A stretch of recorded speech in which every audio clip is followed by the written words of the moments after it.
Good morning, guys. Bella wants to say hello. She's down here. You want to say hello? Do you want to say hello? I thought we were doing a short. So we won't do a story time. I'll put it on a short. So we're going to talk today. We're going to chit chat today.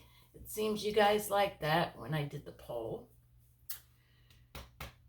Yesterday, if you read my vlog video from yesterday, I don't know what you want to call it. Hold on, I'll be right back.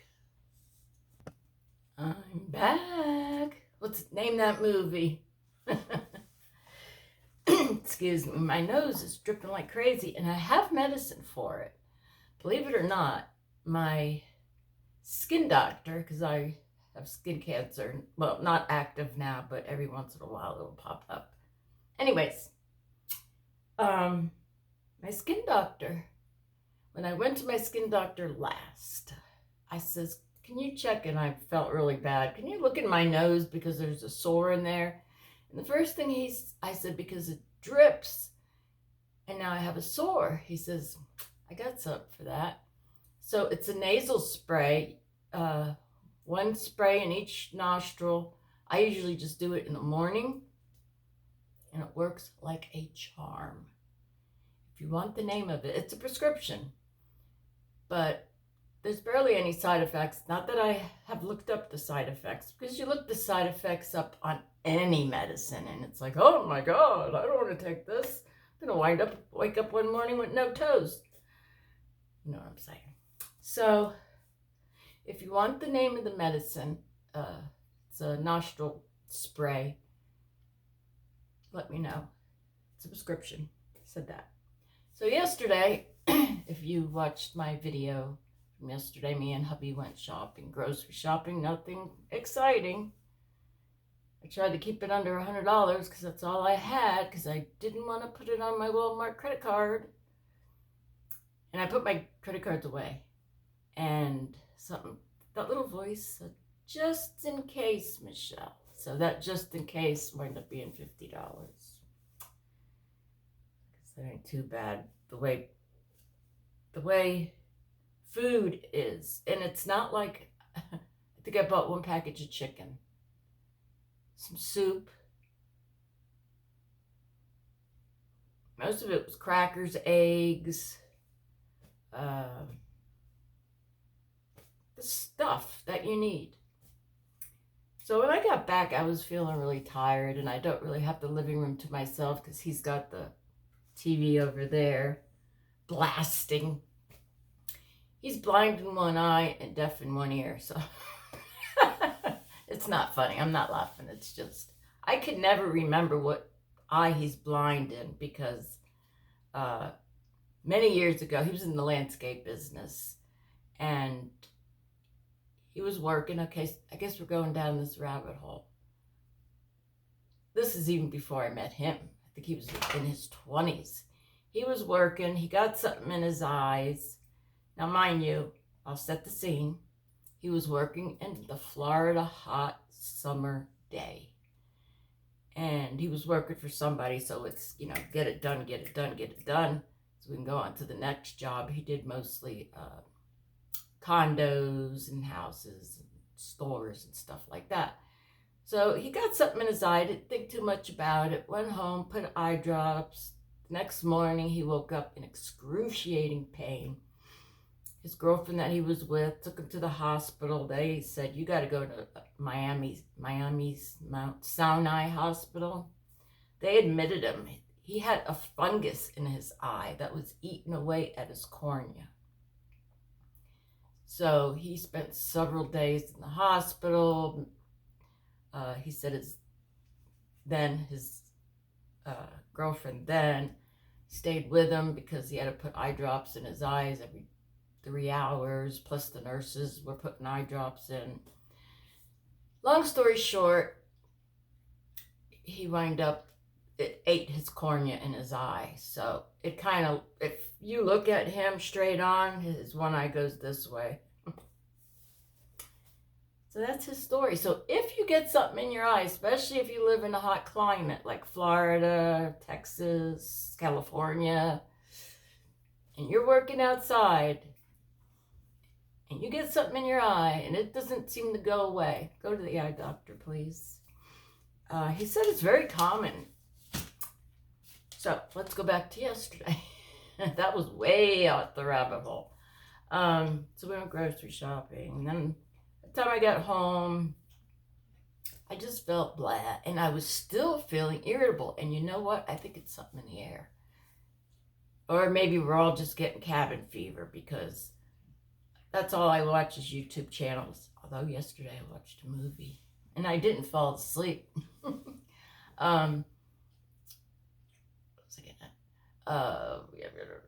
was I getting at? So I went in my bedroom and I decided, well, let me finish up I only made 11. I just counted them. So I got some bigger ones, which I think I prefer the bigger ones. You let me know which ones you like. Like I said, this was a watercolor abstract painting, but I cut it up. And then on the back, I just did the watercolor and then made some butterflies, and some of them came out okay, some of them didn't. Dragonflies, butterflies and dragonflies. I love butterflies and dragonflies. And then I decided, well, Michelle, since you are a cancer patient and you are rooting for all the cancer patients and trying to be a cancer advocate, why don't you do all the colors of the ribbons? So that's what I did. And then I wrote, "We are stronger together." And if they want to check out my channel, they're more than welcome. This is a more skinnier one. And this one, you can see it. I think you can see it. And then on some of the ribbons, I put "stronger together." I don't know, you tell me, do you like the one ribbon like this or the loop-de-doop? Let me know which one you like better. Please comment below. And then these are the smaller ones. This is when I really started getting into the ribbons, all the different color ribbons. Do you know I read, I think there's over 100, I think there's even over more, different ribbon colors for different things. And it's not only for cancer, it's for fibromyalgia, all kinds of diseases. I know there's one for fibromyalgia. Well, I didn't really know. I take that back. I have fibromyalgia. So, yeah, I guess when I was first diagnosed, which was in 21, I did look that up or ran across it. So I got these little ones here. And like I said, this one, excuse me, again, is an old picture. So you just cut it up. I want to show you. I want to chart you. I want to show you. This is the beginning of this. So I just did a watercolor abstract on inexpensive, I'm looking for it, on inexpensive watercolor paper. And I did the back. I didn't want too much on the back because I'm going to write and also I wrote inspirations on there, inspirational words. So like, thank a healthcare worker, stronger together, of course. We are all stronger together. I think the bigger ones have the more inspirational words.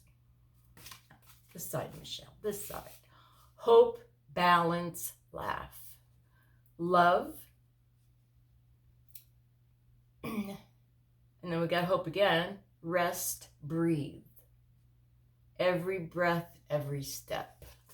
Because, you know, as I say, not only every step of the way, but every breath of the way.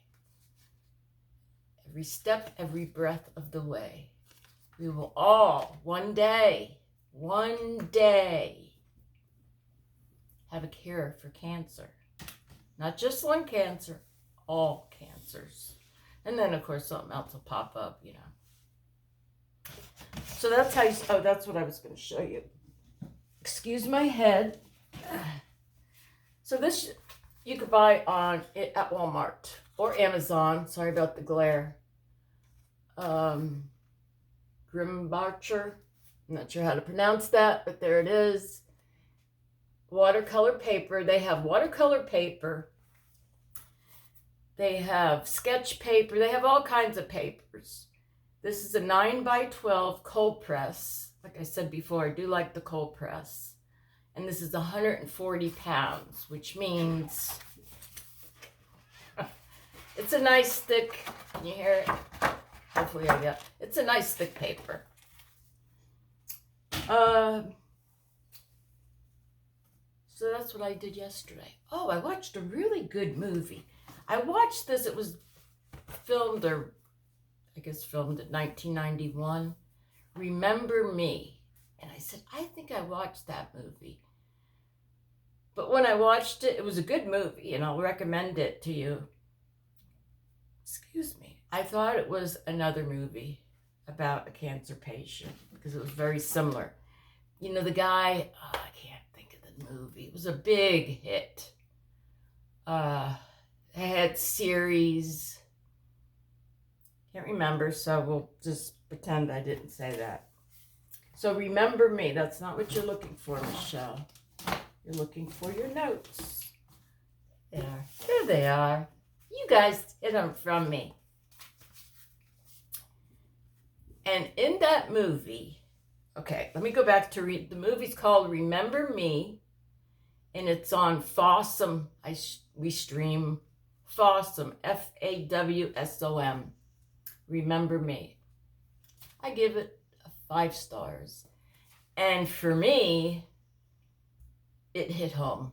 I don't want to spoil alert, so that's all I'll say. So in the movie, this guy was trying to, I guess, uplift the other guy. And he said, quote, "Your fingerprints never leave someone after you have touched them." And I said, oh my God, that's beautiful. I have to write that down and share it with all of you. Your fingerprints never leave someone after you have touched them. And it's very true. If you look back, no matter how old you are or young you are, if you look back at your life, you know, people have come and gone in your life. Some people very important that I still think to this day, like an ex-boyfriend of mine. I loved him so dearly, and he went to Colorado, and he was supposed to send me a plane ticket, and I'm still waiting for the plane ticket. But his mother had a lot to do with it. He was a mommy's boy, and she wanted him to build the career, you know, and not think of having any girlfriends. And to be perfectly honest with you, I think he might have got into drugs, because I looked up the place in Colorado Springs, and they said that was way back then that I had a lot of drug problems, so who knows. But I always, not always, I dream about him a lot, and last night I had a dream about him, so I don't know if he's he's telling me he loves me. I know he loves me. I know he loved me. He was a character. He was a good-looking guy, small guy, not a big guy. He was Puerto Rican, and real dark black hair, you know, olive skin. He had the most beautiful smile and laugh. So Peter Juan Garcia, if you see this, get in contact with me. That was his name, Peter Juan Garcia, in Colorado Springs. Maybe one of you know him. Wouldn't that be awesome? I'm sure he's married by now, but we could still be friends. I'm with a have a friend on Facebook. We were boyfriend and girlfriend, and we're still friends. We're both married, but we're still friends. You know, there's nothing wrong with that. So what else can we talk about? Sorry, I'm fidgeting. Fittage.